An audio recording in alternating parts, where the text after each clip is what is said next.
আসসালামু আলাইকুম, শুভরাত্রি। চান মাহমুদ ক্রিকেট লাভার থেকে সবাইকে অভিনন্দন। সবাই চ্যানেলটির পাশে থাকবেন, দয়া করে সবাই সাবস্ক্রাইব করে দেবেন। মনে বড় কষ্ট, অনেক দুঃখ বেদনা নিয়ে আসছি আপনাদের মাঝে দু চারটি কথা বলার জন্য। আজকে বাংলাদেশ আফগানিস্তানের দ্বিতীয় ওয়ানডে ম্যাচের যে অবস্থা, যে বেহাল অবস্থা, তাতে করে মুখের ভাষা হারিয়ে ফেলেছি। কিছু বলার মানে সবাই মাফ করবেন, ক্ষমার দৃষ্টিতে দেখবেন। আজকে ম্যাক্সিমাম রাশিদ খান এসে কত বছর হয়েছে, আইডিয়া ধরেন 5-7 বছর। এই 5-7 বছর যাবৎ রশিদ খানের বলে স্ট্রাগল করে বাংলাদেশের ব্যাটসম্যানরা। আর আমাদের পেট লাগানির পুতাইতেরা যত পেট লাগানির পুতাই কোচ হয়ে আসে, আজও পর্যন্ত আফগানিস্তানের বোলিংয়ের স্ট্রাগলের কোনো কাজকর্ম আজও পর্যন্ত কোনো কোচ করতে পারে নাই। ব্যাটসম্যানের কোনো দায়িত্ব নাই, দায়িত্বহীন ব্যাটিং। ব্যাটসম্যানের কথা বাদই দিলাম। আজ থেকে 5-7 বছর যাবৎ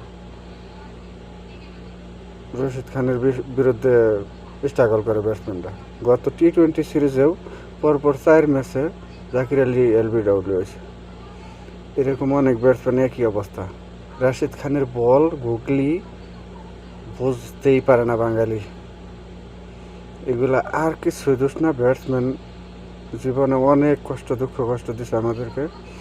এখন শুধু আমাদের বিরুদ্ধে যারা দুবাই আছেন, দুবাই প্রবাসী আছেন, দয়া করে এই সিরিজ শেষে জানি সালাউদ্দিন, এই সহকারী কোচ সালাউদ্দিন দুবাই থেকে না আসতে পারে। ওর কান পট্টি ফাড়াই লাইতেন মাদার সুদ।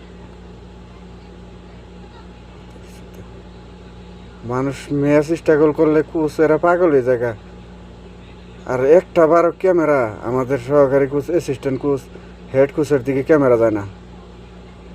গাঁজা খেয়ে বসে রয়েছে ওইখানে। কোচ যদি একটু পাগলামি ছাগলামি করে, দৌড়াদৌড়ি করে, হয়রানি দেখায়, তাহলে বারবার তার দিকে ক্যামেরা ফুটেজ দেখায়। আমার মনে হয় সালাউদ্দিন কাকা ওইখানে যাই গাঁজা খেয়ে ঘুমাইতেছে।